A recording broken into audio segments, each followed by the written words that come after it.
இரண்டு பிடிவாத முரட்டு ஆடுகள் பாலத்தின் நடுவில் சந்திச்சா என்ன ஆகும்னு உங்களுக்கு தெரியுமா?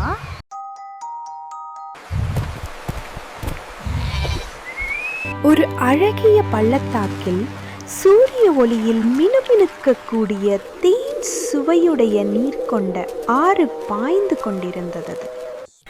அந்த ஆற்றின் குறுக்கே ஒரு சிறிய மரப்பாலம் இருந்தது. அதில் ஒரு நேரத்தில் ஒரு மிருகம் மட்டுமே கடக்க முடியும். தினமும் அக்காட்டில் இருந்த விலங்குகள் அந்த பாலத்தை பயன்படுத்தி ஆற்றின் மறுபக்கம் செல்லும். அதுபோல் அங்கிருந்த இரண்டு ஆடுகள், கொம்பன் மற்றும் முத்து, அடிக்கடி அந்த பாலம் வழியாக மறுபக்கம் புல்வெளிக்கு சென்று வந்தார்கள். ஒரு நாள் கொம்பனும் முத்துவும் ஒரே நேரத்தில் அந்த பாலத்தின் எதிரெதிர் முனையில் வந்தார்கள். டேய் முத்து, நான் தான் முதல்ல இந்த பாலத்தை கடக்க போறேன். உன் பக்கம் உள்ள பசுமையான புல்ல சாப்பிட போறேன். கொம்பா, நான் தான் முதல்ல பாலத்தில் கால் வைத்தேன், நீ கொஞ்சம் காத்திரு. இரண்டு ஆடுகளும் எதிர்பக்கத்தில் இருந்து பாலத்தில் நடக்க ஆரம்பித்தனர். கொம்பனும் முத்துவும் பாலத்தின் நடுவில் கொம்புகள் உரச நின்றன. அங்கு தீப்பொறி பறந்தது. டேய் முத்து, மரியாதையாக பின்னால் ஓடிப்போ. கொம்பா, பின்னால் போக வேண்டியது நீதாண்டா. அந்த பாலத்தில் ஒருவர் நகராமல் இன்னொருவர் கடக்க முடியாது.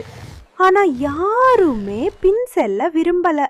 இருவரும் பிடிவாதம் பிடித்தார்கள். என்னிடம் அடி வாங்காமல் ஓடி போயிடு.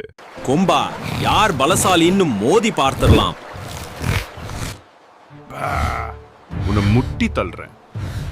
உன்னோட கொம்ப உடைச்சி மாலையா போட போறேன். இருவரும் தங்கள் முழு பலத்துடன் மோதினார்கள். பாலம் பயங்கரமாக ஆடியது. ஆனால் அடுத்த நொடியில் இருவரும் தடுமாறி ஆற்றில் விழுந்தார்கள்.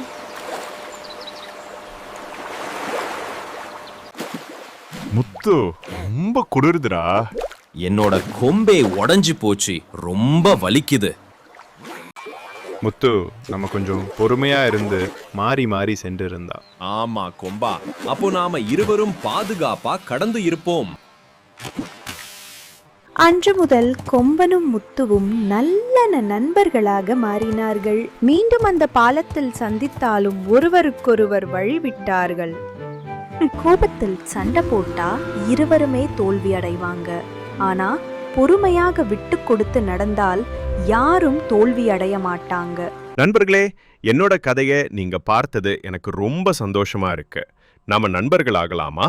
உங்களுக்கு இந்த கதை பிடிச்சிருந்தா சப்ஸ்கிரைப் பண்ணுங்க. அடுத்த முறை சந்திப்போம்.